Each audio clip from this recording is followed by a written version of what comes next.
If you are a fan of the strange, dark, and mysterious, delivered in story format, then you have come to the right place. We post new stories as often as possible, so if that is something you are into, please go ahead and tell the like button that you have a rare, exotic flower to show them in your backyard. But then lead them into a shed and lock the door from the outside. For most people, the suburbs are a place of predictable safety. You have your manicured lawns, your white picket fences, and neighbors who wave to you while they retrieve their morning mail. But for a man named David Miller, the suburbs were about to become the setting of his worst nightmare. Before we dive into the details of this case, I am curious where everyone is tuned in from today. Drop your location in the comments, whether you are at home or somewhere you probably should not be. David Miller was a 34-year-old actuary who moved into a quiet cul-de-sac in Connecticut in the fall of 2025. David was a man defined by habit and observation. His job required him to look at patterns, to calculate risks, and to notice the smallest deviations in data. This professional tendency followed him home, which is why he noticed almost immediately that the house next door, number 42, had a very specific and very disturbing routine. The neighbor at number 42 was a man in his late 70s named Mr. Henderson. To anyone else on the street, he was just a quiet, unassuming man who kept to himself during the day.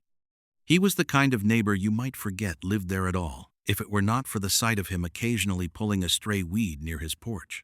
But every single night, without fail, at exactly 12:15 a.m., David would hear the sound of a screen door creaking open.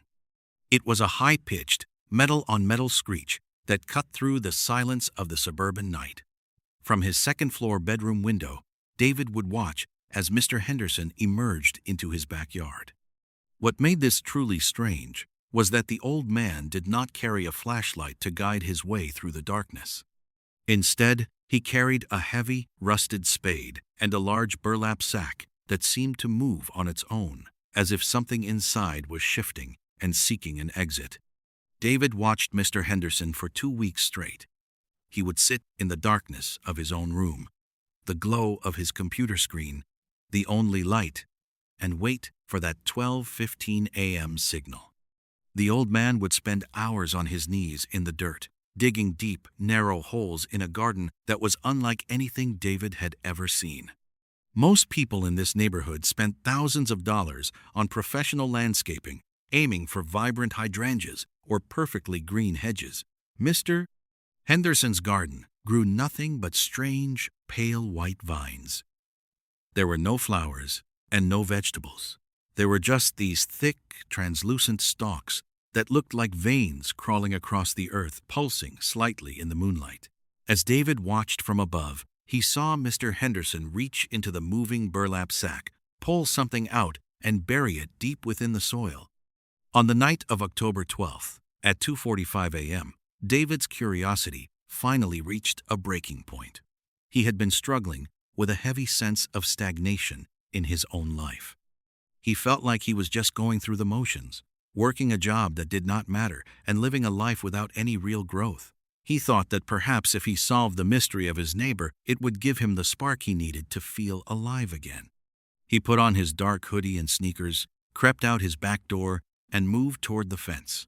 He pressed his face against the wooden slats, separating their properties, holding his breath to remain silent. The smell hit him first. It was not the familiar, earthy scent of fresh mulch or damp grass. It was the heavy, metallic scent of iron mixed with something sickeningly sweet, like the smell of rotting peaches left in the sun for too long. David peered through a narrow gap in the wood and saw Mr. Henderson standing over a fresh hole. The old man was whispering. It was not a prayer or a rhythmic chant, but a quiet, intimate conversation. He was talking to the ground as if it were a living, breathing person. Mr. Henderson reached into the sack and pulled out a small, leather-bound shoe. It was a child's shoe, worn at the heel and covered in dust. He placed it gently into the hole, his movements almost tender, and began to cover it with dirt. As he worked, the old man began to sob, a low and guttural sound that made the hair on David's neck stand up. David felt a cold shiver run down his spine. He pulled out his phone, his thumb hovering over the buttons to dial 911, but he hesitated. He needed to be sure of what he was seeing. He needed to know if this was a horrific crime being covered up in installments, or just the harmless madness of a grieving man. The next day, David did some digging of his own, but he did it from the safety of the internet. He looked up the history of the property at number 42 and discovered a story that had been buried by time. In 1984, Mr. Henderson's young daughter had vanished from that very backyard. The case had never been solved, and for 42 years, the man had lived alone in that house, a prisoner of his own loss. David should have stopped there. He should have realized that grief can make a person do strange things to keep a memory alive. But David was obsessed with the idea of consequences. He believed that everything in life had a root, and he wanted to see what was truly at the bottom of Mr. Henderson's garden. On October 15th, at 1:20 a.m., David waited until the lights in number 42 went dark. He climbed over the fence, his heart thumping in his ears like a drum. He walked toward the center of the white vines, and as he stepped onto the garden bed, he realized the ground felt wrong. It was soft and spongy, yielding under his weight like a mattress rather than solid earth. He chose a spot where the dirt looked freshest and began to dig with his bare hands, ignoring the slick feeling of the white vines against his skin. He dug past the topsoil, past the thick roots, until his fingers hit something hard and cold. He pulled it from the earth, expecting another shoe or perhaps a toy.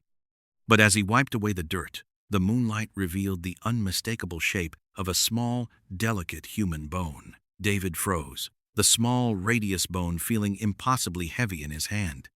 The air seemed to grow thick around him, and the sweet, rot-like scent of the garden intensified until it felt like a physical weight in his lungs. In that moment, the logical, actuarial part of his brain tried to find a rational explanation, but the reality was staring back at him in the pale moonlight. Mr. Henderson was not just burying memories of his missing daughter. He was trying to grow them back. The white vines that David had thought were some strange species of ivy were not plants at all. As he looked closer, he saw that they were pulsing with a faint, rhythmic internal light, like blood moving through a translucent vein. They were a biological anomaly, a predatory fungus that had been fed for over 4 decades on the remains of something that should have been left to rest. The entire backyard was not a garden, but a massive living organism that had turned the soil into a digestive tract, breaking down the items Mr. Henderson provided to fuel its unnatural growth. A sudden, sharp movement to his left made David jump. One of the white stalks near his foot twitched, then began to slowly coil around the toe of his sneaker. He kicked his foot back, but the ground beneath him felt more like flesh than dirt, sagging and shifting as he moved. He realized then that the burlap sack Mr.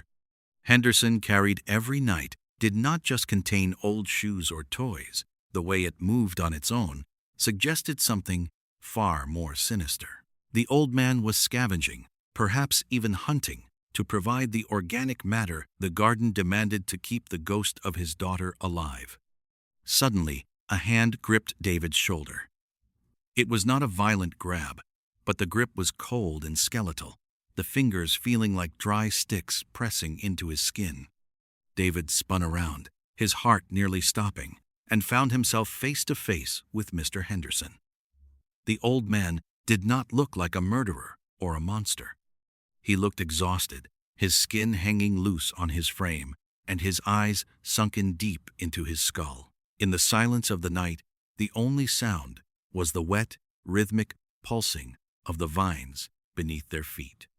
Mr. Henderson did not speak at first. He reached into the pocket of his tattered cardigan and pulled out a small, circular hand mirror. With a slow, deliberate motion, he held the mirror up to David's face. In the dim, silver glow of the moon, David did not recognize the man looking back at him. His skin had taken on a sickly grayish hue, but it was his eyes that made him want to scream.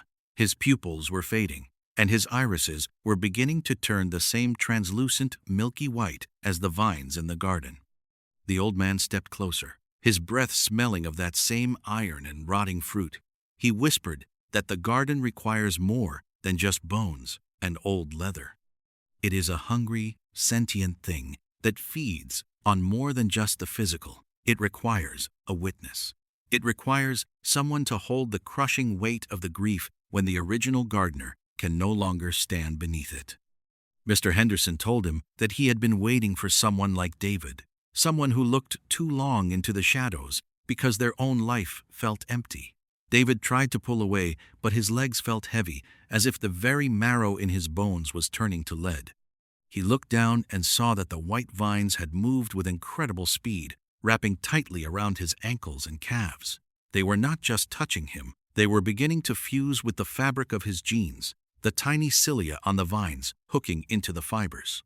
He realized, with a jolt of pure terror, that his own dissatisfaction with his life, his search for meaning in the dark corners of his neighbor's yard, had made him the perfect soil for this darkness to take root. He had sought out a mystery because he was bored with the predictable safety of the suburbs, and now he was being absorbed into the very tragedy he had tried to observe from a distance. He opened his mouth to scream for help, to call out to any neighbor who might be awake at 2 a.m., but his throat felt like it was filled with dry silt and thick, dusty earth. The sound that came out was nothing more than a wet, muffled wheeze. Mr. Henderson leaned in even closer, his face inches from David's. He told David that the transition was the hardest part, but once the garden took hold, the loneliness would finally disappear. The old man's voice was almost kind, which made the situation feel even more perverted. He explained that for 42 years, he had been the only one who knew the truth, the only one who kept the daughter's essence from fading into nothingness. But he was tired. He was so very tired of digging. David struggled against the vines, but the more he moved, the deeper his feet sank into the soft, hungry earth. He could feel the coldness of the soil beginning to seep into his shoes, creeping up toward his skin. He looked toward his own house, seeing the familiar silhouette of his bedroom window where he had sat just hours ago, feeling so safe and superior. Now, that life seemed like a dream belonging to a completely different person. Mr. Henderson reached out and gently took the radius bone from David's trembling hand. He looked at it with a strange sort of reverence before turning his gaze back to David. He told David that he was sorry it had to be him, but the garden chooses its own successors. Then the old man did something that broke David's remaining resolve. He handed David the rusted spade, its handle slick with decades of sweat and dirt. The weight of the tool was immense. As David's fingers closed around the wooden handle, he felt a sharp, stinging sensation in his palms. He looked down and saw thin, white filaments emerging from the wood, piercing his skin and weaving themselves into his nerves. He was no longer just standing in the garden, he was being grafted into it. Mr. Henderson began to back away toward his house, his form fading into the shadows of the porch. David tried to move his arms to drop the spade, but his muscles refused to obey. Instead, his body began to bend forward, his back arching as if compelled by an external force. The spade hit the dirt with a dull thud. Guided by a will that was not his own, David began to dig. He watched in horror as his own hands labored in the dark, carving a deep, narrow trench into the spongy ground. Beside him, the burlap sack began to thrash violently, and a muffled, rhythmic thumping started to come from deep beneath the earth where he was digging, as if something was knocking on a door from the other side. The thumping from beneath the soil grew louder, a frantic, rhythmic beat that vibrated through the wooden handle of the spade and directly into David's marrow. He was a passenger in his own body, watching through milk-white eyes as his hands methodically cleared the earth. Every scoop of the spongy gray soil felt like he was tearing away a piece of his own soul. He realized that the consequence of his curiosity was not just a secret shared, but a life surrendered. He thought about the letters he had never written to his mother, and the apologies he had never offered to those he had hurt. He realized too late that sincerity in life is about tending to the people who are still here, not digging up the ghosts of the past. As the hole deepened, the white vines began to pulse with a feverish intensity, their translucent skins stretching and thinning until they were almost invisible. David could see the dark fluid moving within them, a cocktail of grief and ancient biology that was now flowing into his own veins through the filaments in his hands. He looked up and saw Mr. Henderson standing on the back porch of number 42, the old man's silhouette finally straightening as if a massive weight had been lifted from his shoulders. Henderson did not look back. He simply turned and walked into the dark house, the screen door creaking shut for the very last time. David's hands stopped digging when the hole reached a depth of exactly 4 feet. The thumping from below stopped abruptly, replaced by a sound like a long, rattling breath being drawn from the bottom of a well. The large burlap sack that had been thrashing beside him suddenly went limp. The white vines began to wrap around David's ankles with a crushing force, pulling him toward the edge of the trench he had just created.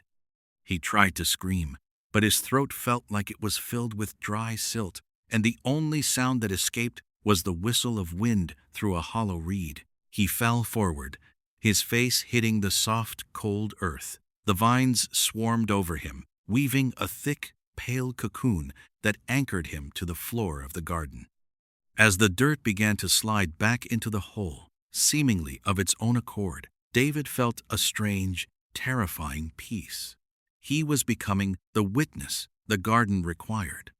He was the new foundation for a tragedy that refused to end. He realized that his own lack of purpose had made him the perfect soil for this darkness to take root. He had sought out a mystery because he was bored with his own reality, and now he was becoming part of someone else's nightmare. The next morning, at 7:30 a.m., the sun rose over the cul-de-sac in Connecticut, casting a warm, golden glow over the manicured lawns and white picket fences. A delivery driver stopped at number 42 to drop off a package, but the house was silent and the windows were dark. When he glanced toward the backyard, he saw nothing out of the ordinary. The yard was perfectly flat, covered in a fresh layer of green sod that looked like it had been there for years. There were no white vines, no holes, and no sign of the elderly Mr. Henderson.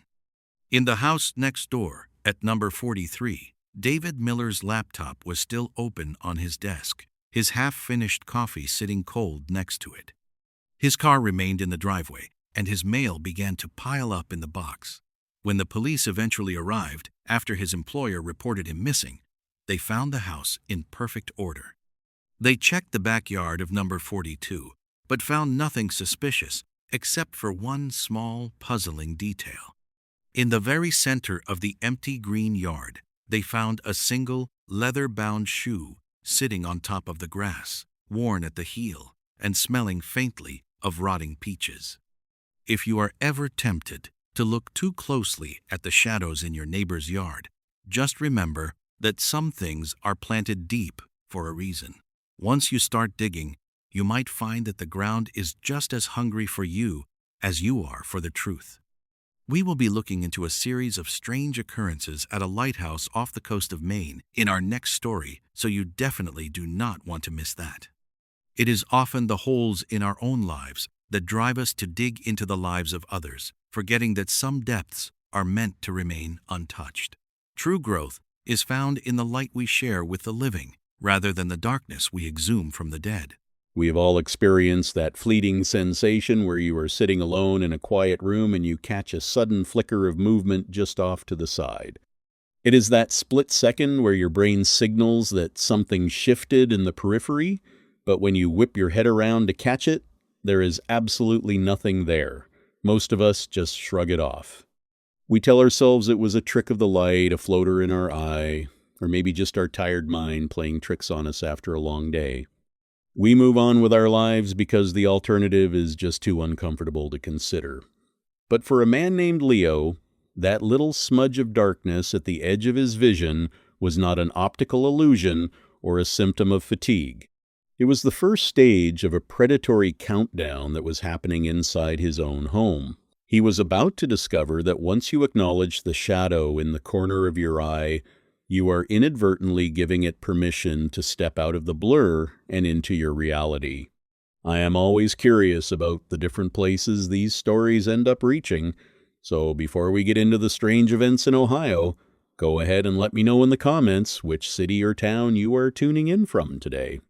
In the winter of 2023, Leo was living in a quiet, modern suburban house just outside of Columbus, Ohio. Leo was 32 years old and worked as a successful freelance graphic designer. Because his job involved high-pressure deadlines and a lot of creative focus, Leo was a total night owl. He found that the hours between midnight and 4 a.m. were his most productive. The world was silent, his phone stopped buzzing, and he could lose himself in the glowing light of his dual monitor setup. He was a logical, grounded guy who did not believe in the supernatural. To Leo, everything had a rational explanation, usually rooted in physics or biology. The first incident happened on a Tuesday night around 2:15 a.m. Leo was deep into a complex branding project. His office illuminated only by the soft blue light of his screens and a small desk lamp. To his left, the office door stood slightly ajar, leading out into the pitch-black kitchen. As he reached for his coffee, he saw a tall, thin shape dart across that darkened doorway.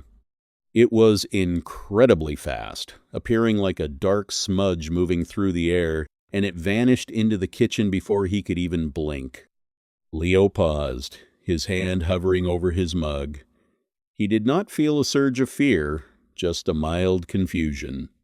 He rubbed his eyes, thinking that staring at high-contrast graphics for 6 hours straight had finally caught up with him. He took a sip of his coffee, stretched his neck, and went right back to work. He figured it was just his peripheral vision lagging behind his eye movements. But about 20 minutes later, at 2:35 a.m., it happened again. This time, the movement was to his right, near the corner of his walk-in closet. It was the same tall, spindly silhouette, and this time it did not dart away. It seemed to linger for just a heartbeat longer than it should have. It did not look like a person in the traditional sense. It looked like a gap in the room, a vertical sliver of darkness that was significantly darker than the shadows around it. Leo turned his head sharply, staring directly at the spot. The closet door was shut. The corner was empty. He stood up and walked over to the spot, even running his hand along the wall. It was just cold drywall. He decided to do a full sweep of the house just to settle his nerves. He walked through every room, flipping on lights as he went. The front door was deadbolted, the windows were all locked from the inside, and there was no one in the guest room or the basement. He was completely alone. He told himself to stop being paranoid, chalked it up to a lack of sleep, and decided to call it a night. As the following weeks went by, however, the shadow did not go away.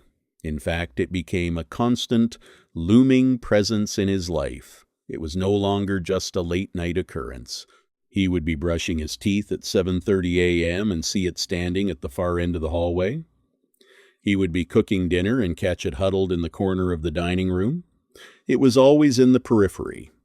Every time he tried to look at it directly, it would dissolve or slip behind a piece of furniture. Leo did what any sensible person would do.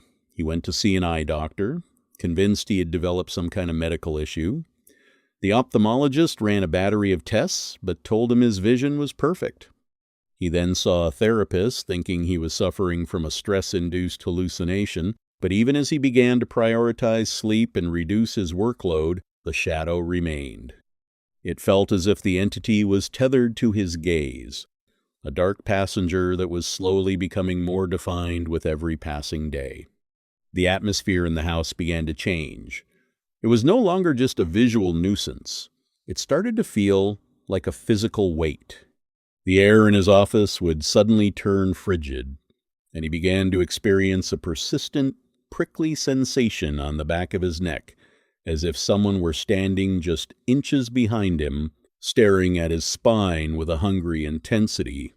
By the middle of December, the entity had moved closer. On the night of December 14th, at exactly 3:33 a.m., Leo was lying in bed, staring at the ceiling, and trying to force his racing mind to shut down. He was lying on his side, facing the wall, when he caught sight of the corner of the room in his peripheral vision. The shadow man was standing right there, next to his dresser, but this time, it was not a smudge or a flicker. It was solid.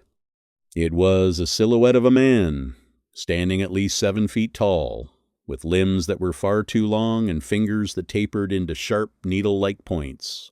Leo felt his heart drop into his stomach. He was too terrified to turn his head and look at it directly, fearing that a direct gaze would trigger an attack. He stayed perfectly still, watching the creature through the corner of his eye. The shadow began to move. It did not walk with a human gait. It drifted across the floor like a spill of black ink, sliding along the walls until it reached the foot of his bed. Leo could hear a low, mechanical hum vibrating through the mattress, a sound that felt like it was originating from inside his own ears. The creature slowly reached out a long, spindly arm, and as its finger touched the edge of the duvet, the temperature in the room plummeted so sharply that Leo could see his own breath misting in the air. Leo squeezed his eyes shut, his entire body locking up as he felt that unnatural coldness spreading through the mattress toward his feet. It was a dense, heavy chill that did not just touch his skin but seemed to sink into his very bones. He could hear the fabric of the duvet crinkling softly, a tiny, rhythmic sound that told him the needle-like fingers of the entity were actually gripping the bed. The mechanical hum grew louder, vibrating through his skull until his teeth began to ache. He lay there for what felt like hours, a prisoner of his own terror, until the first faint light of dawn began to gray the edges of his curtains. When he finally found the courage to sit up and flip the light switch at 6:15 a.m., the room was empty. But the evidence of the night was undeniable.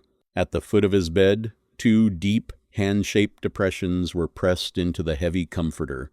They were still freezing to the touch, and the white fabric was faintly discolored, as if it had been lightly singed by an invisible flame. Leo did not go to work that day. He sat at his kitchen table, staring into a cold cup of coffee, realizing that his logic was failing him. This was not a medical condition, this was a presence. He spent the next few days in a state of hyper-vigilance. He moved his desk so that his back was against a solid wall, and he kept every light in the house burning 24 hours a day. He thought that by eliminating the shadows, he could eliminate the threat, but he quickly learned that the shadow man did not need a lack of light to exist. He would be sitting in his brightly lit kitchen at noon and see that familiar smudge of darkness standing right next to the refrigerator.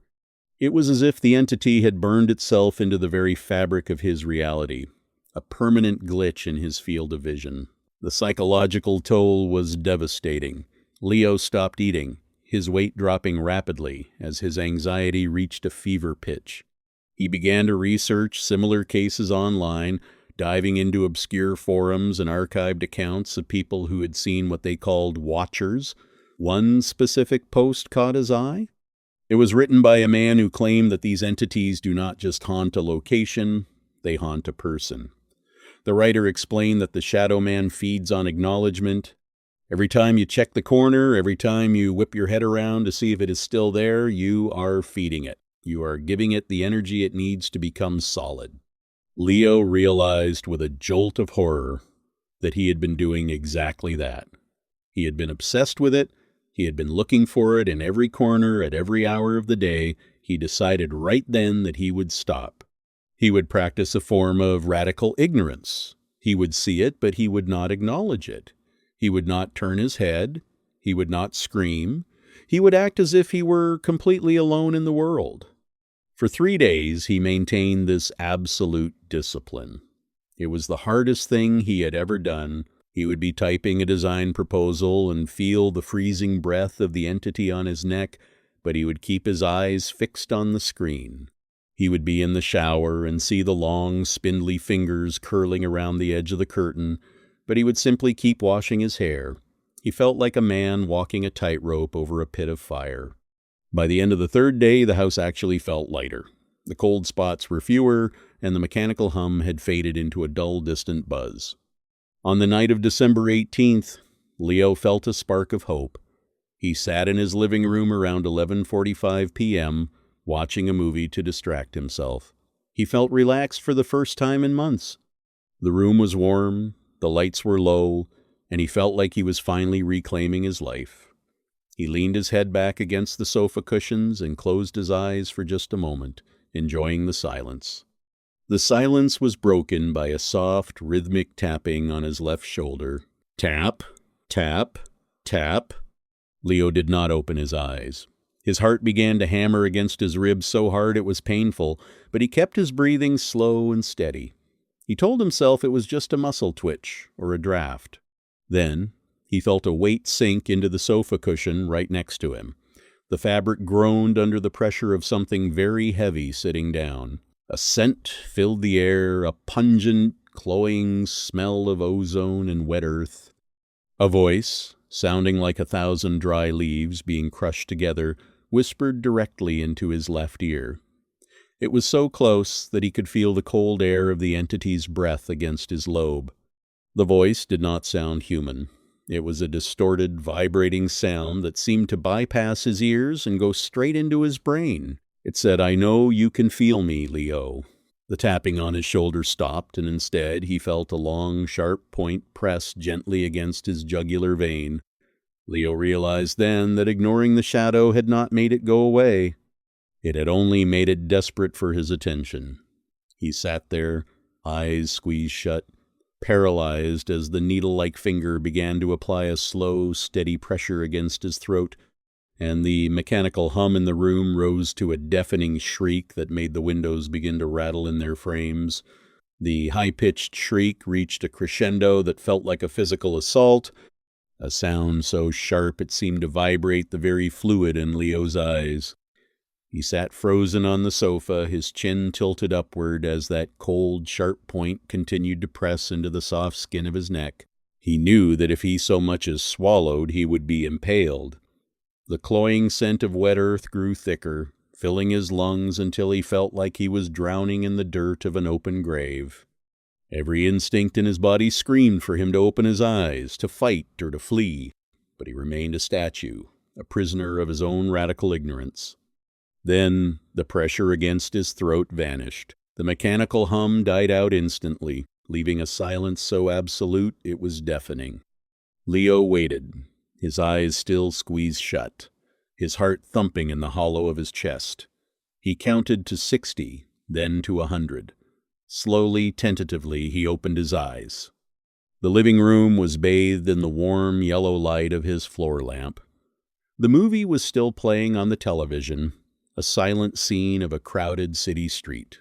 The sofa cushion next to him was flat, showing no sign that anything had been sitting there. Leo did not feel relieved. He felt a hollow, sinking sensation in his gut. He stood up and walked toward the hallway, his legs feeling like they belonged to someone else. He reached the bathroom and turned on the light, staring at his reflection in the mirror. He looked pale, his eyes sunken and surrounded by dark circles. He leaned in closer, inspecting the spot on his neck where he had felt the pressure. There was no mark, no scratch, no bruise, nothing. But as he looked at his own eyes in the mirror, he noticed something that made his breath stop. In the reflection of his pupils, in that tiny dark center of his vision, he saw a movement. It was not in the room behind him. It was inside the reflection itself. Deep within the blackness of his own eyes, a tall, spindly silhouette was standing watching him from the inside out. Leo realized with a soul-crushing finality that the Shadow Man was no longer an external threat. By ignoring it, by refusing to look at it in the corner of his eye, he had given it nowhere else to go but inward. The entity had folded itself into his own consciousness, a dark passenger that was now a permanent part of his biology. He was no longer the one being watched. He was the vessel. He moved out of the house the next morning, but it did not matter. He could live in a stadium under 1,000 floodlights, and it would change nothing. Now, whenever Leo closes his eyes to sleep, he does not see darkness. He sees a long gray hallway with a single tall figure standing at the far end, slowly walking toward him through the static of his own mind. He spends his days in crowded places, surrounding himself with noise and strangers, but he knows that every time he blinks, the figure gets a little closer. He is still alive, still working, still walking among us. But if you ever see a man sitting alone in a bright cafe, staring straight ahead with a look of absolute frozen terror, do not try to catch his eye. He is not looking at you. He is looking at the thing that is finally looking back from behind his own retinas. We spend so much of our lives trying to compartmentalize our fears, believing that if we simply turn our backs on the darkness, it will eventually lose interest and fade away. But some shadows are not cast by the light outside of us. They are the shapes of the things we refuse to acknowledge within ourselves, and the more we try to push them into the periphery, the more they find a way to take root in the one place we can never truly escape. I think I will leave the hallway light on tonight. Sometimes it is better to see what is coming than to let it find a way inside. There is a profound and unsettling illusion that we all buy into when we visit the great wilderness of the American continent. We pack our expensive gear, we bring our maps, and we stick to the well-worn trails, believing that because we paid an entry fee at a ranger station, the wild has somehow been tamed. We look at the towering mountains and the endless oceans of pine trees, and we see a postcard. But the wilderness is not a park.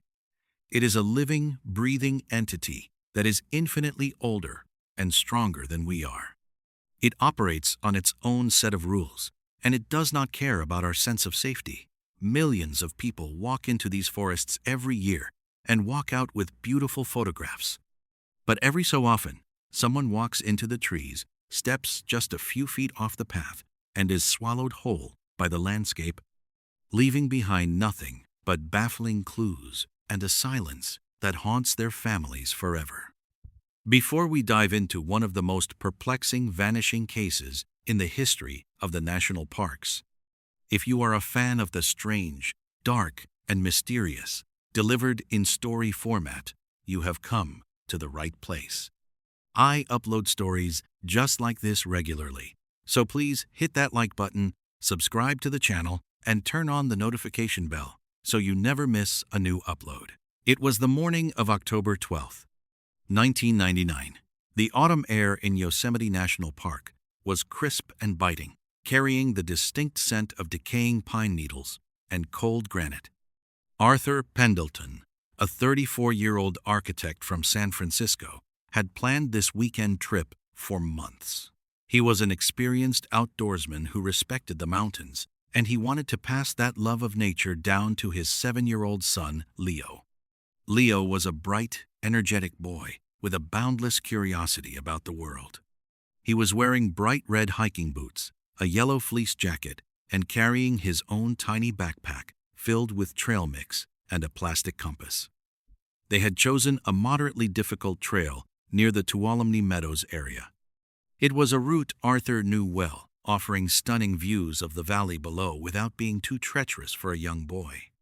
They started their hike early, right around 7:30 a.m., when the morning mist was still clinging to the forest floor. For the first few hours, everything was absolutely perfect. They talked about the animals, they pointed out uniquely shaped clouds, and they took breaks to drink water and eat snacks. Leo was having the time of his life, running just a few steps ahead of his father, always staying within sight on the clearly marked dirt path. By early afternoon, the physical exertion was beginning to catch up with him. At roughly 2:45 p.m., Arthur decided it was time to take a long rest before making the final descent back to the parking lot. They found a clearing just off the main trail. It was a beautiful, serene spot, dominated by a massive, gray granite boulder that sat near the edge of a dense line of Douglas fir trees. Arthur took off his heavy pack and set it on the ground.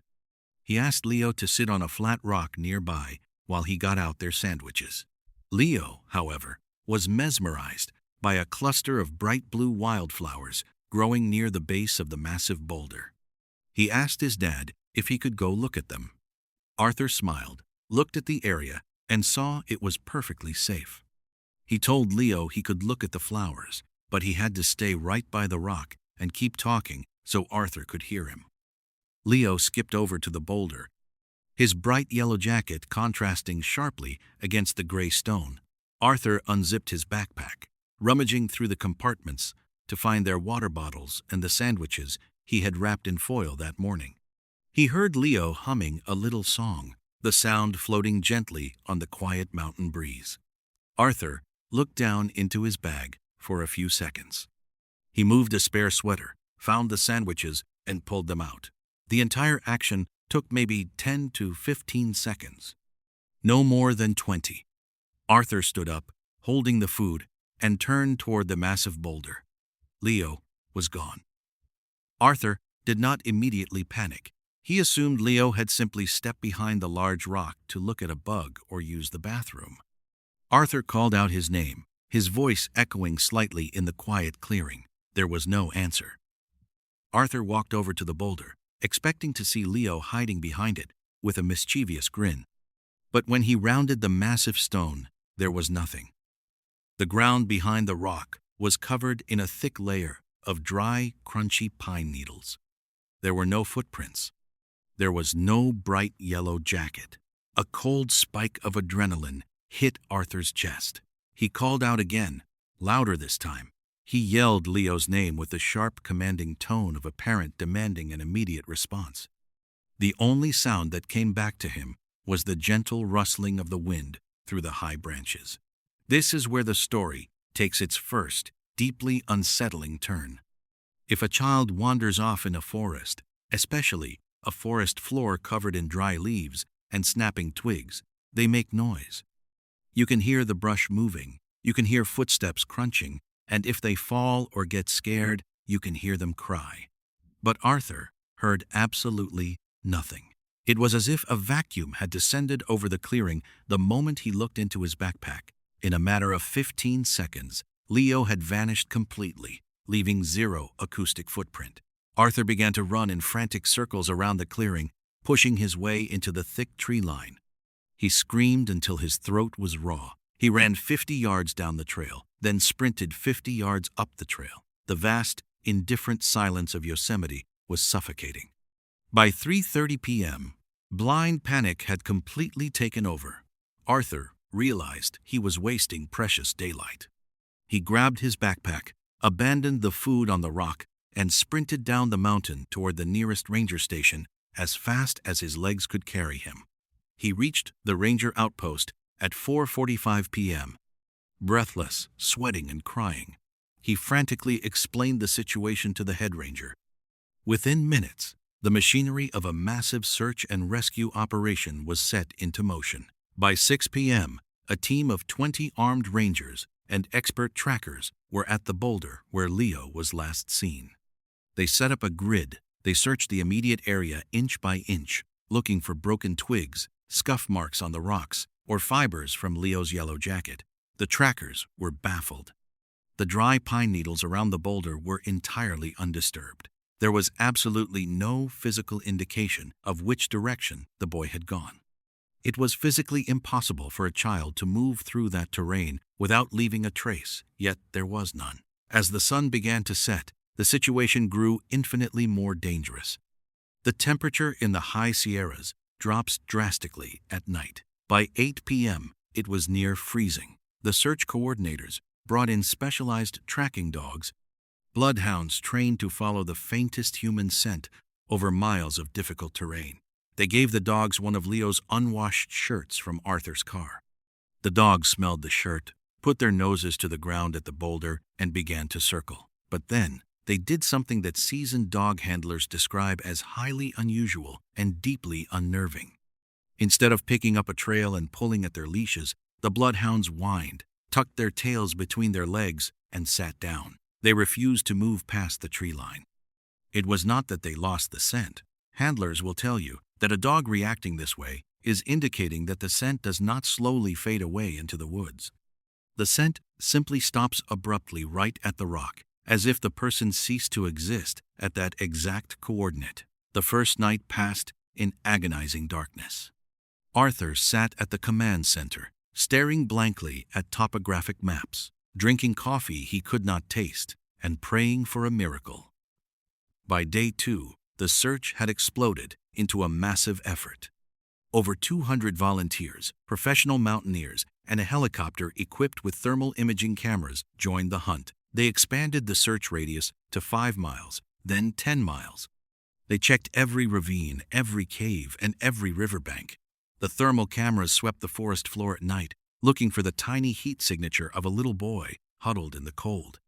They found bears, they found deer, but they found absolutely no trace of Leo. On the afternoon of the 4th day, the weather suddenly shifted. A massive, unseasonal storm front rolled over the mountains. The sky turned a bruised purple, and freezing rain began to pour, eventually turning into a heavy snowfall. The search had to be temporarily suspended. Arthur was forced to sit in a cabin, listening to the wind howl, knowing his young son was out there in the freezing whiteout conditions. Statistically, the chances of a 7-year-old surviving 4 days in the freezing wilderness with no shelter and no food were almost zero. When the storm broke on the morning of the 6th day, the search teams went back out, but the mood had shifted from a rescue mission to a recovery operation. The snow had covered any remaining tracks. The forest was buried in a foot of pure white silence. Then, on the afternoon of the 7th day, a bizarre radio call came into the command center. A group of elite mountain climbers were scaling a highly dangerous, near-vertical rock face known as the Devil's Tooth. This location was roughly 12 miles away from the boulder where Leo had vanished. More importantly, it was nearly 3,000 feet higher in elevation. The terrain leading to the Devil's Tooth consisted of brutal, jagged scree fields, deep icy rivers, and sheer cliffs. It was an environment that challenged even fully equipped adult professionals. One of the climbers was resting on a narrow ledge halfway up the rock face. He looked over to his right, and sitting neatly on a small, isolated outcropping of rock was a bright yellow fleece jacket. The climber radioed it in. The rescue team immediately dispatched a helicopter to the coordinates. A ranger was lowered down to the ledge. He retrieved the jacket. It belonged to Leo. The discovery sent shockwaves through the search command.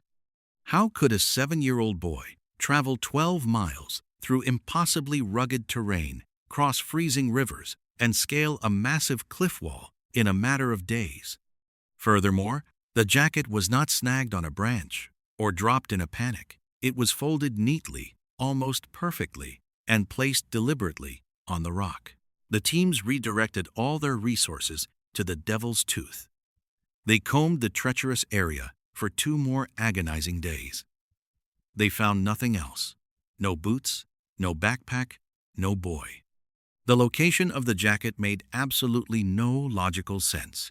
It defied all known patterns of lost children who typically walk downhill, follow paths of least resistance, and shed clothing haphazardly when they succumb to hypothermia. On the morning of the 10th day, the official search was quietly being scaled back. Arthur was a broken man. The life had been completely drained from his eyes. He was preparing to leave the mountain without his son, a reality that no parent can ever truly accept. Around 11:30 a.m. that day, a lone wildlife photographer was trekking through a densely wooded, swampy basin located about 5 miles in the exact opposite direction of the Devil's Tooth. This area had already been thoroughly searched by dogs and men on the 2nd day. It was a miserable, muddy place filled with thick brambles. The photographer was setting up his tripod when he heard a strange, soft sound coming from a massive, fallen redwood tree nearby. The tree trunk was hollowed out by rot. He approached cautiously, thinking it might be a wounded animal. He peered into the dark cavity of the log. Huddled as far back as possible, trembling violently but breathing, was Leo. The photographer immediately radioed for emergency medical evacuation. Within an hour, Leo was airlifted to a regional hospital. Arthur was rushed to his son's bedside. When Arthur saw Leo, he collapsed onto the floor, sobbing uncontrollably. His son was alive. It was a miracle that defied every law of nature and medical science. But, as the doctors examined Leo, the miracle quickly morphed into a profound and terrifying mystery. Leo was severely dehydrated and malnourished, but he was alive. However, the physical evidence of his ordeal did not align with reality. Leo was not wearing his bright red hiking boots. He had no socks on. Yet, the soles of his bare feet were completely pristine.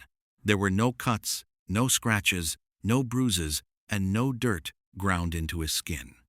He had supposedly wandered for 10 days through miles of brutal, jagged rocks, thorny brush, and freezing snow, completely barefoot, yet his feet looked as though he had just stepped out of a bathtub. Furthermore, his clothes, a simple long-sleeve shirt and jeans, were completely dry and entirely clean.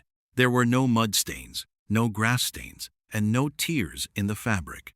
He did not smell like a boy who had been living in a wet, rotting log.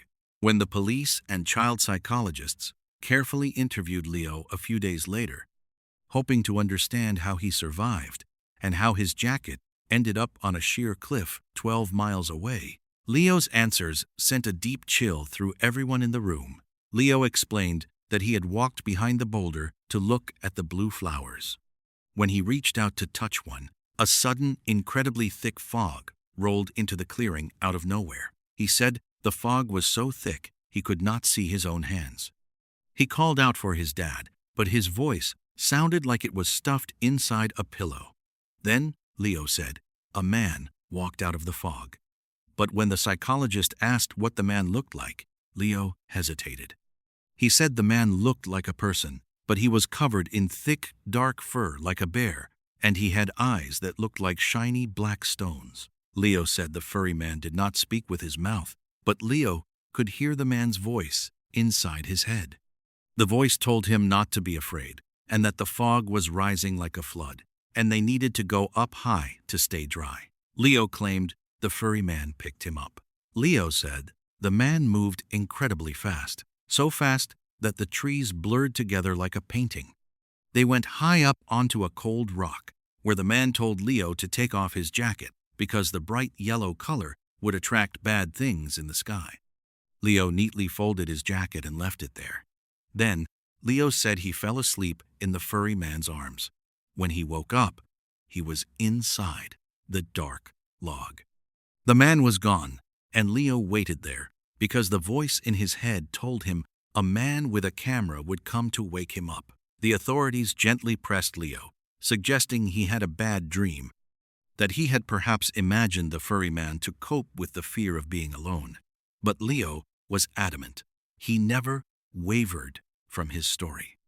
The police eventually closed the case, officially listing it as an incredible survival story of a lost child.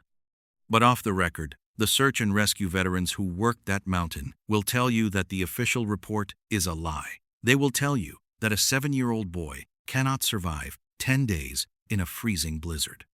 They will tell you that a boy cannot walk for miles without shoes and have flawless feet. They will tell you that the wilderness holds ancient, inexplicable things that do not abide by the laws of our reality. This story leaves a heavy, lingering weight on the mind. It speaks to a very quiet, very profound truth about our existence. We move through life with a fragile sense of control, believing that our careful planning and our modern tools can shield us from the unknown. But life is incredibly fragile, and our safety can be dismantled in the span of 15 seconds. It is a harsh lesson in consequences.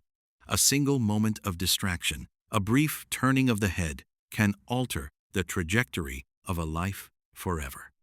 It teaches us about the deep, silent patience of the natural world, a world that watches us, waiting for us to make a mistake.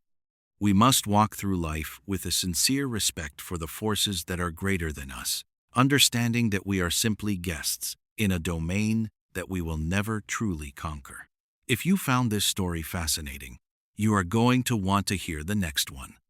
It involves an abandoned mining town where the ground has been burning for decades, and a group of explorers who discovered that the toxic smoke is not the only thing rising from the cracked earth. Click the video on the screen right now to watch it. Thank you so much for listening, and until next time, stay safe out there. When we open up a digital map to explore a distant city or look at our own neighborhood, we trust the technology implicitly.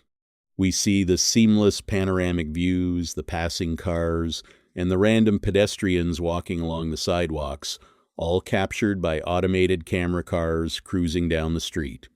To comply with privacy laws, the mapping software uses an automated algorithm designed to do two things: blur out vehicle license plates and distort human faces. We never give those pixelated smudges a second thought, assuming they are just ordinary citizens who happen to be outside at that exact fraction of a second. But for a 28-year-old digital archivist named Clara, one of those digital artifacts was not an error in the system. It was the first clue in a terrifying puzzle spanning over a decade.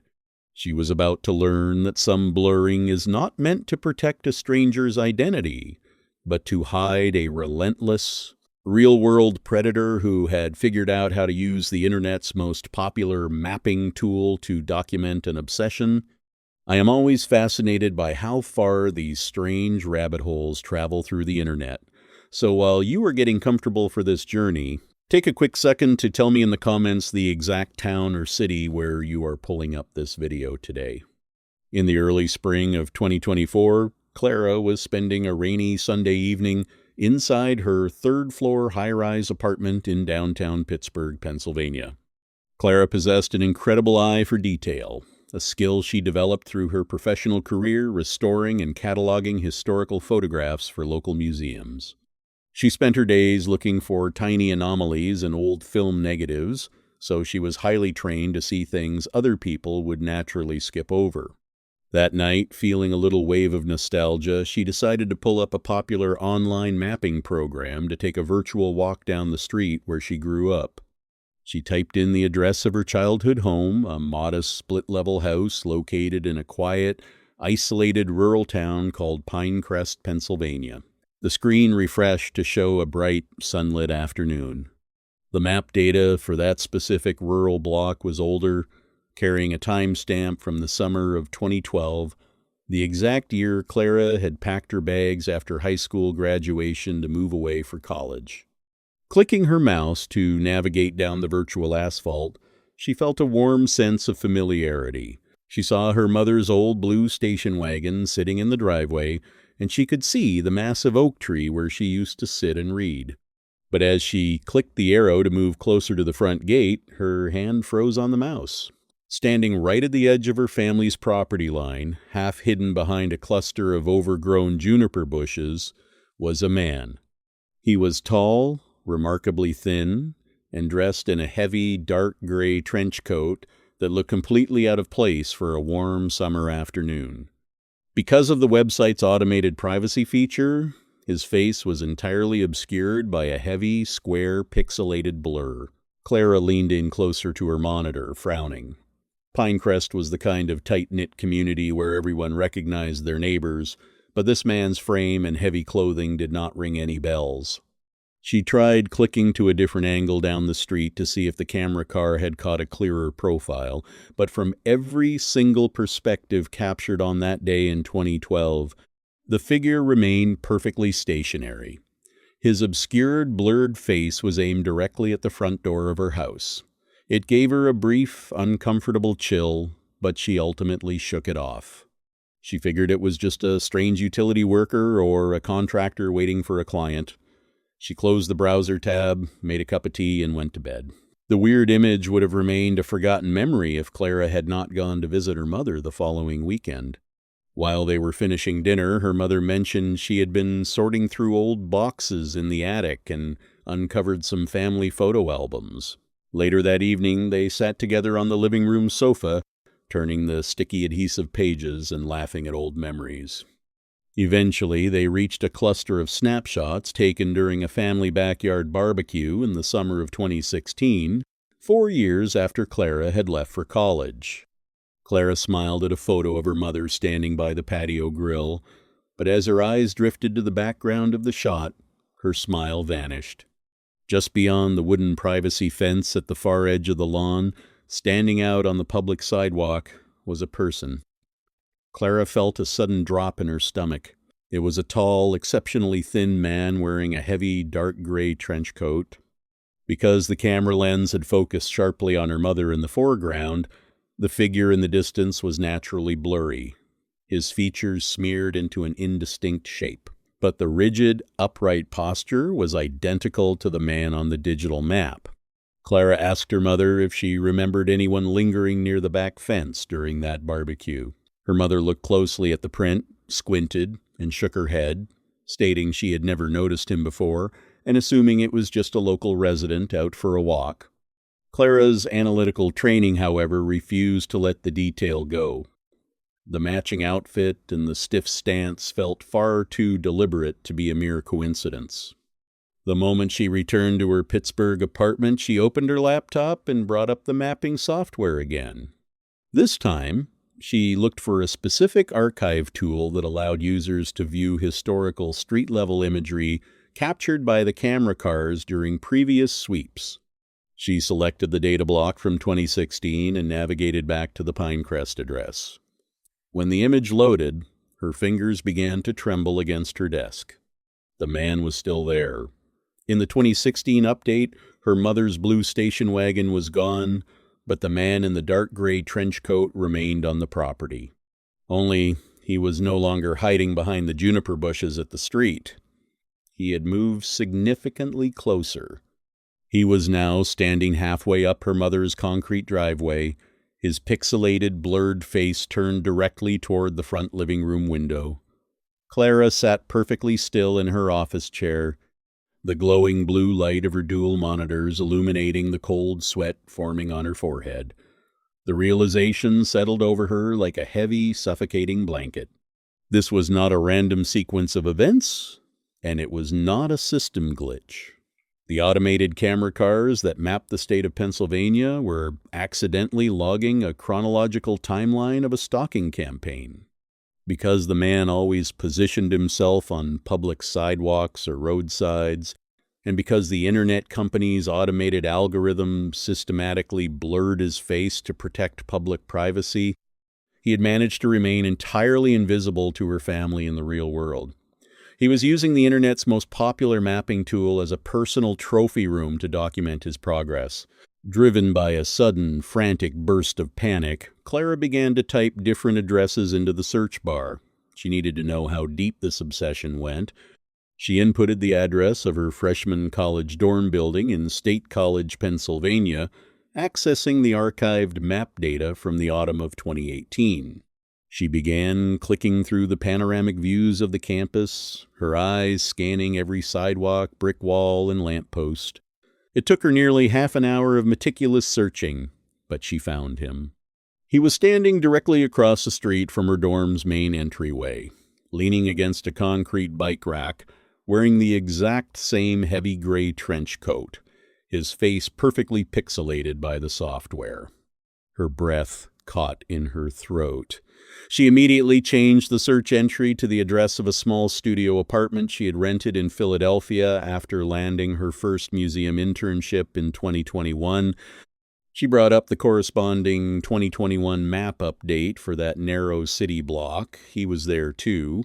In that specific panoramic frame, he was sitting on a concrete retaining wall right outside her building's laundry drop-off, his stiff, upright torso angled toward her second-story balcony. Clara stood up so fast her chair rolled backward and slammed into her bedroom door. Her heart was hammering against her ribs with such violence that it made her ears ring. She walked to her living room window, pulling back the heavy curtains to peer down at the bustling Pittsburgh street below. The city was dark, rain-slicked, and filled with the generic movement of headlights and umbrellas. She looked at the pedestrians, wondering if one of those distant shapes was him, watching her from a dark alley or a bus stop. She realized with absolute horror that she had likely crossed paths with this person hundreds of times without ever realizing it, all because he knew exactly how to blend into the background of her life. She forced herself to return to her desk, her mind spinning with a terrifying logistical equation.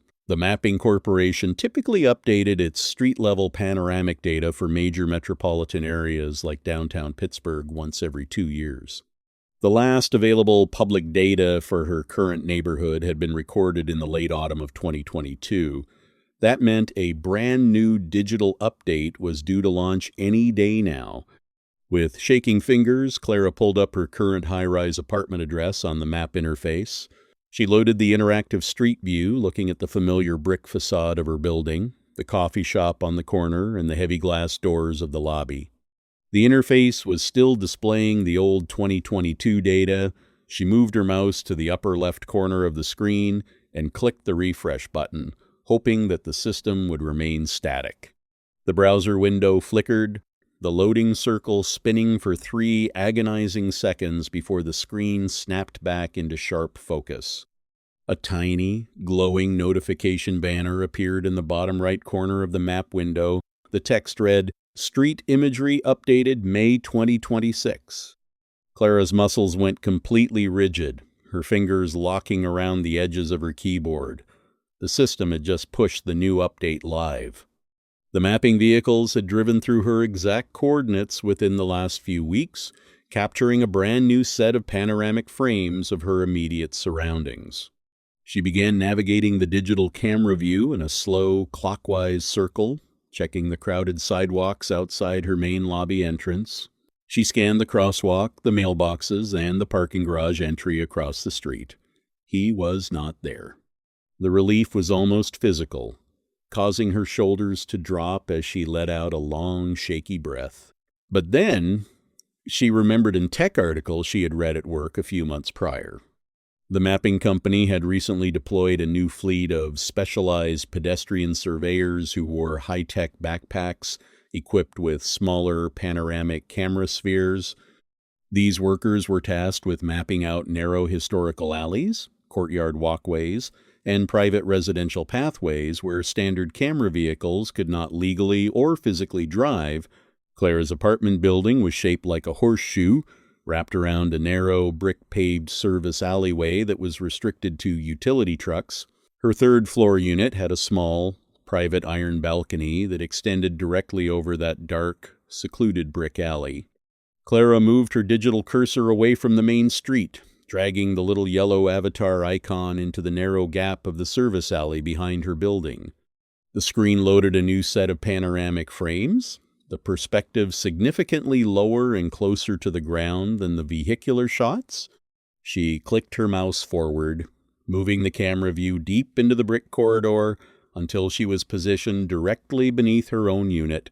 She tilted the digital camera angle sharply upward, directing the lens toward the third story of the building, toward the reflection of her own glass balcony doors.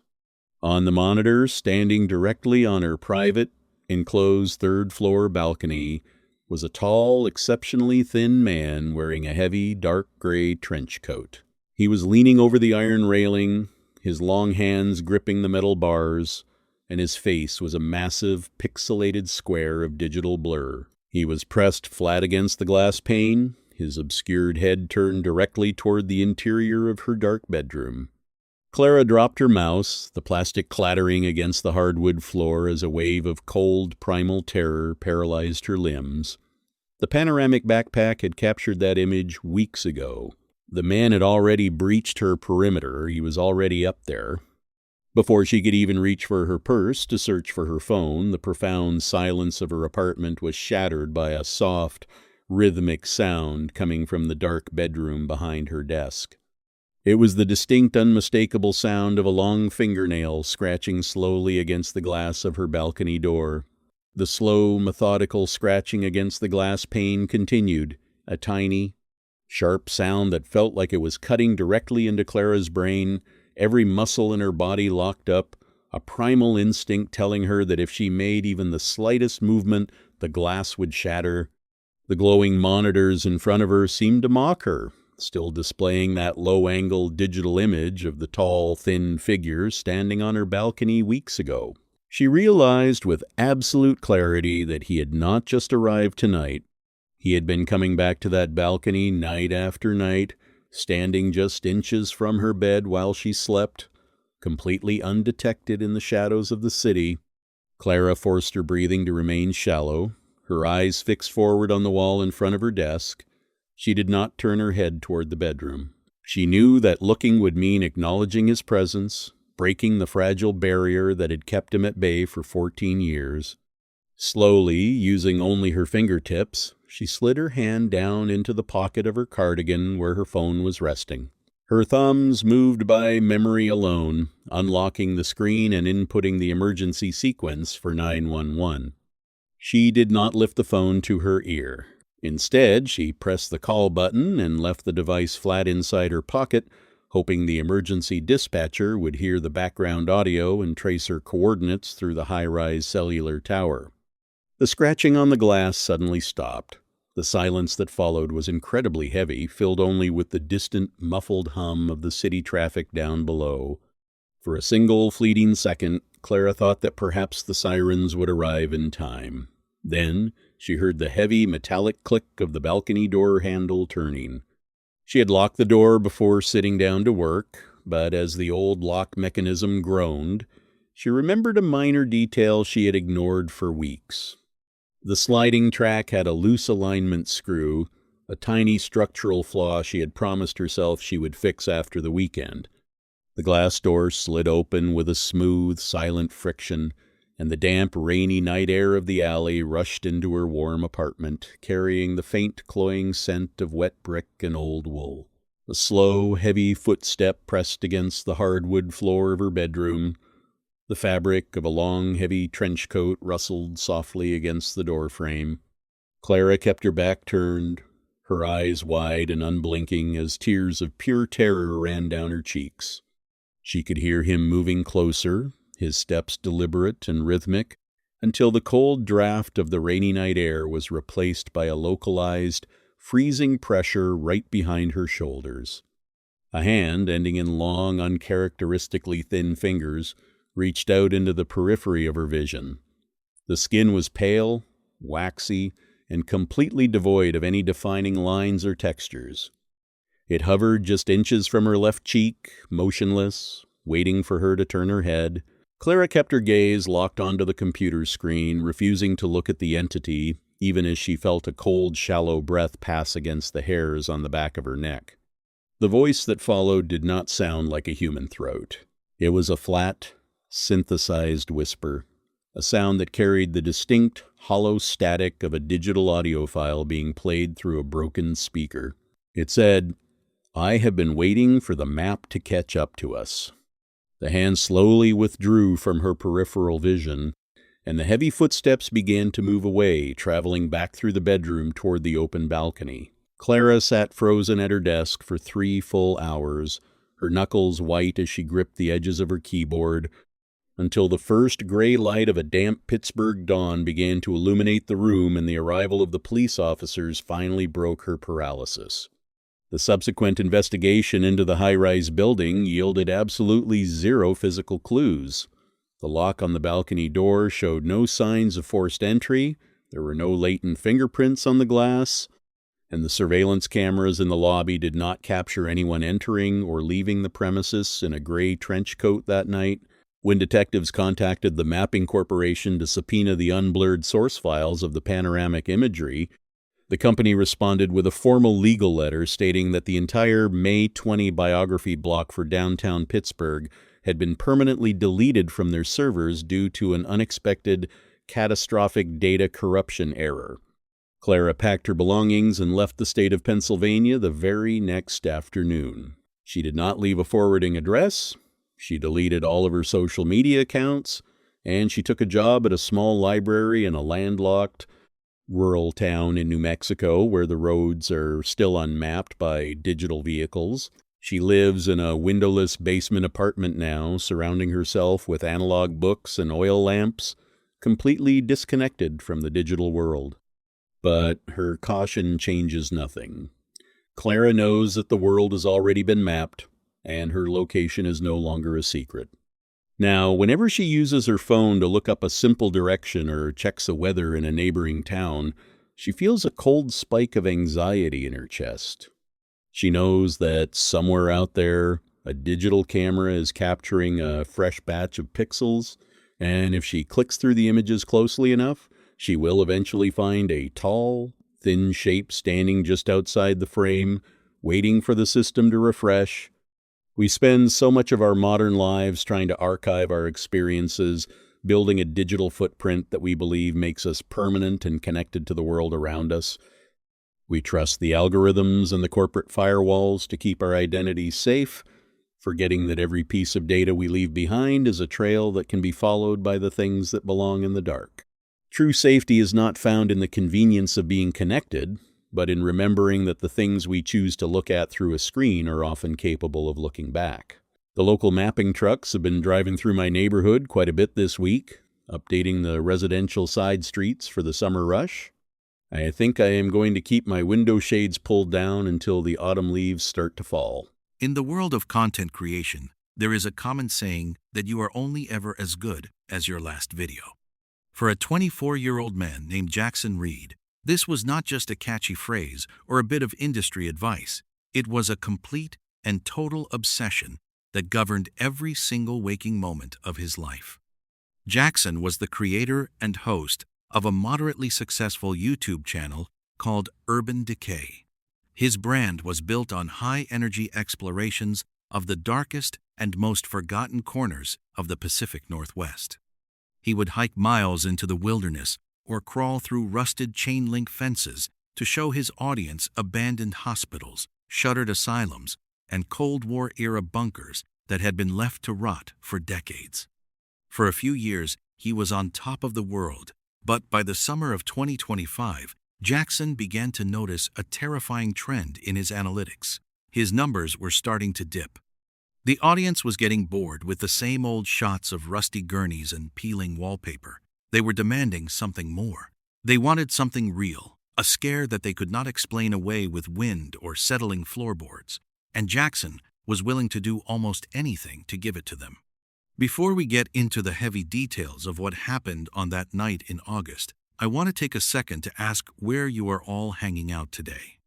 Whether you are at home in the suburbs or tucked away in a cabin somewhere deep in the woods, go ahead and drop your city or town in the comments below. On a humid Friday in late August, Jackson decided he was going to take a gamble that would either resurrect his dying channel or end it forever. He had spent weeks poring over old property records and local legends until he found a lead on an undocumented sanatorium hidden deep in the dense forests outside of Spokane, Washington.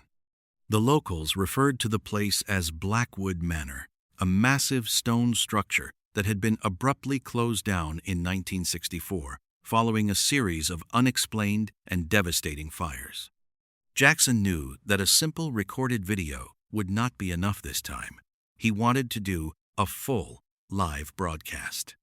He wanted his viewers to see every shadow in real time and hear every creak exactly as he did, so there could be no accusations of clever editing or fake scares.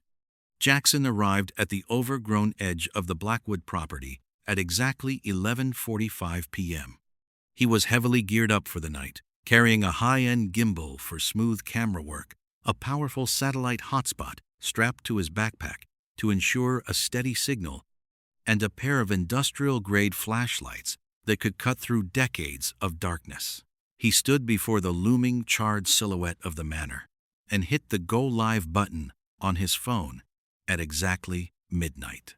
Within seconds, notifications pinged across the globe, and over 4,000 people were suddenly watching him from the safety of their homes. The chat was scrolling so fast he could barely keep up with the sea of fire emojis and messages of encouragement. The only entrance into Blackwood was a jagged, tooth-like hole in the basement wall where the stone had crumbled away. As Jackson crawled through the opening, the temperature did not just drop, it plummeted. Even though the Washington night was thick with humidity, Jackson saw his own breath forming small, frantic puffs of mist in the air. He panned the camera around, illuminating the charred remains of wooden chairs and the carpet of shattered glass that covered the floor like ice. For the first 40 minutes, it felt like a standard exploration. He narrated the history of the facility, pointed out the disturbing graffiti on the walls, and joked with his audience to keep the energy high. But then, at approximately 12:42 a.m., the tone of the chat began to shift in a way that Jackson had never seen before. People were no longer just saying hello or asking where he was. A user with a completely blank profile picture and the generic name Viewer1 started typing very specific and very commanding instructions. This user told Jackson to turn left at the end of the long hallway he was currently walking down. Jackson laughed it off for the camera, playing it up as a bit of fun. But then another user typed that there was something standing directly behind him in the reflection of a cracked mirror he had just walked past. Jackson felt a cold spike of adrenaline. He spun the camera back toward the mirror, but there was nothing there but the reflection of his own flashlight and the empty, dark doorway. However, the chat was absolutely blowing up. Thousands of people claimed they saw a tall, thin figure with no face ducking into a room just as Jackson turned around. He felt a genuine prickle of fear on the back of his neck, the kind that your body gives you when you are being hunted. He looked down at the viewer count and saw it had jumped to over 12,000 people. The numbers were climbing faster than they ever had in the history of his channel. He knew he could not stop now. He was finally giving them exactly what they wanted. He decided to follow the instructions of the chat, letting them become his eyes and ears in the dark. It felt like a high-stakes game, but as he reached the third floor, which had once been the high security ward, the air began to smell of old copper and wet ash. Viewer 1 typed a final message that stopped Jackson dead in his tracks. The user told him that if he really wanted to see the truth of Blackwood Manor, he had to go to room 309 and lock himself inside. Jackson stood in the center of the third-floor hallway, the heavy silence of the high security ward pressing against his eardrums like deep water. The instructions from the user, known as Viewer 1, were flickering on his phone screen, a digital command that seemed to carry more weight than the physical walls around him.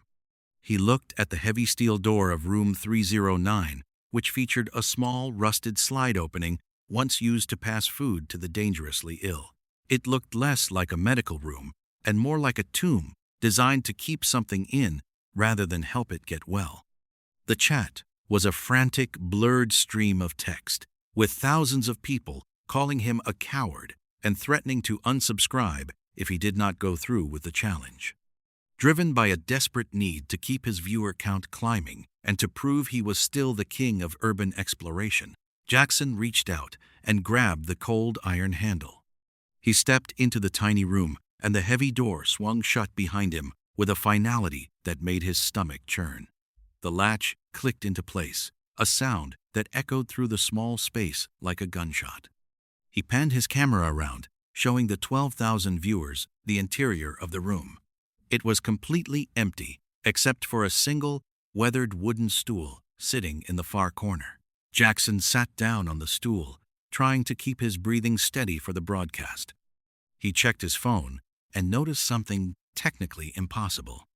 Despite being deep within a structure made of thick stone and reinforced steel, his signal was perfect. In fact, it was better than it had been outside. He looked at the chat, expecting to see the usual chaos, but the screen had gone completely silent. No one was typing. The viewer count was frozen at 18,404. The digital world seemed to have stopped breathing right along with him. Then, at exactly 1:26 a.m., the screen on his phone began to flicker violently, the colors bleeding and distorting until the live feed changed entirely.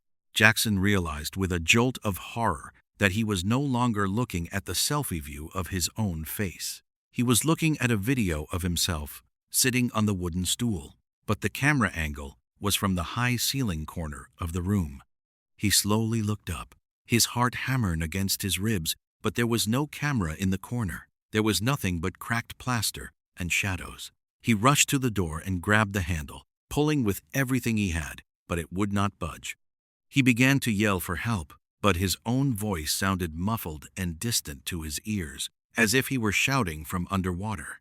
He looked back down at the phone in his trembling hands. The chat had returned. but the messages were no longer coming from human beings. The screen was filled with long strings of binary code and distorted symbols that defied any known language. In the live feed on his screen, Jackson watched as the door to the room began to open slowly. But as he looked at the physical door in front of him, it remained tightly shut and locked. He watched his own digital image on the screen stand up from the stool and walk out of the room into the dark, charred hallway of the sanatorium. The digital version of Jackson then turned back toward the camera and smiled. It was a smile that was far too wide for a human face, revealing rows of teeth that looked like jagged glass. Jackson felt a wave of pure, unadulterated terror wash over him as he realized he had finally found the real scare his audience had been demanding. He had spent so many years performing for a screen, chasing the approval of people he had never met, that the digital world had finally decided to take the performer and leave the man behind. He began to scream, pounding his fists against the reinforced steel door, but the sound did not even produce an echo in the small, oppressive room. He thought about his brother, whom he had pushed away because he thought the channel was more important than family. He thought about the sincerity he had traded for likes and shares, realizing too late that the 18,000 people watching were not his friends. They were spectators at an execution, and he had been the one to provide the rope. At exactly 2:10 a.m., the battery on his high-end phone finally died. The screen went black, and with it, the only source of light in the room vanished, leaving Jackson in a darkness so absolute that he could no longer tell where his body ended and the room began. Back in the city, at the local police station, a frantic call came in at 4:45 a.m. from Jackson's roommate. The roommate had been watching the stream and had seen the feed cut to a horrifying, static image of Jackson's face before the entire channel was deleted from the platform. The authorities were able to track the GPS signal from his backpack to the woods outside Spokane. They found his car parked at the edge of the property, its tires sunk deep into the mud from the late summer rain. When the search party entered Blackwood Manor, they made their way to the 3rd floor. They found his backpack and his gimbal lying on the floor right outside the door to room 309. The heavy steel door was closed, the latch firmly in place. The lead officer took a deep breath and pulled the door open, expecting to find Jackson huddling in the corner. But as the beam of his flashlight swept across the small space, his breath hitched in his throat. The room was completely empty. There were no signs of a struggle, no footprints in the thick dust, and no Jackson Reed. The only thing they found was a single smartphone lying in the exact center of the floor. Its screen cracked and charred, as if it had been through an intense fire. The lead officer stood in the doorway of room 309, his breathing heavy and ragged as the beam of his flashlight cut through the thick, swirling dust. The space was so small that he could reach out and touch both walls simultaneously, yet it felt as cavernous and cold as a tomb. There was no way out, no windows, and the stone walls were solid, showing no signs of secret passages or structural failure. He looked down at the charred smartphone in the center of the floor. Despite the intense heat that must have been required to melt the casing and blacken the screen, there was not a single scorch mark on the floorboards beneath it.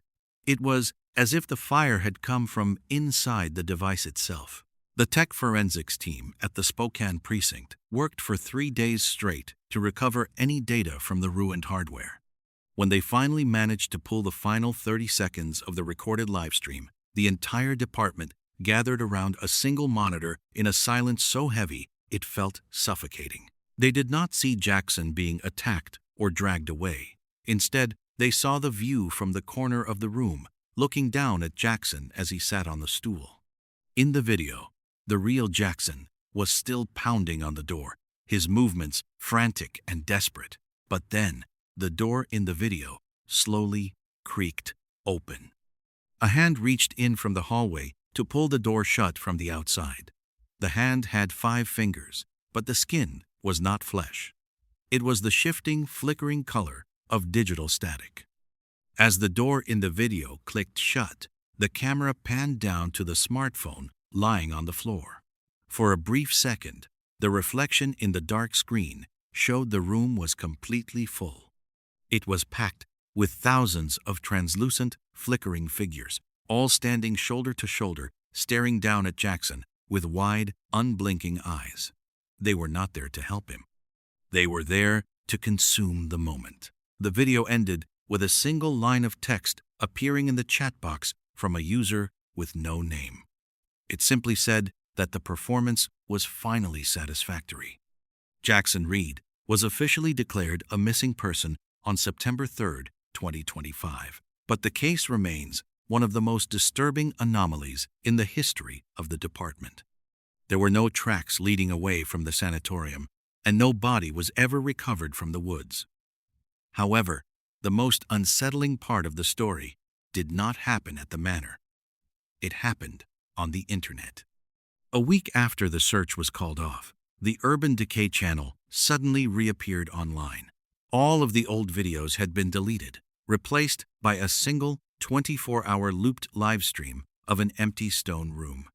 To this day, if you find that channel and look at the viewer count, it never changes. It is always frozen at 18,404.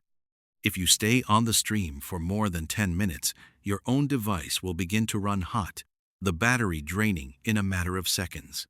Some people claim that if you turn the volume up all the way and filter out the white noise, you can hear the faint, muffled sound of a man pounding on a steel door, his voice hoarse from months of screaming. Others say that if you look closely at the shadows in the corner of the stream, you can see a pair of eyes reflecting the blue light of a screen that never turns off. The hunger for validation is a flame that eventually consumes the very person who fans it, leaving nothing but cold ash in its wake.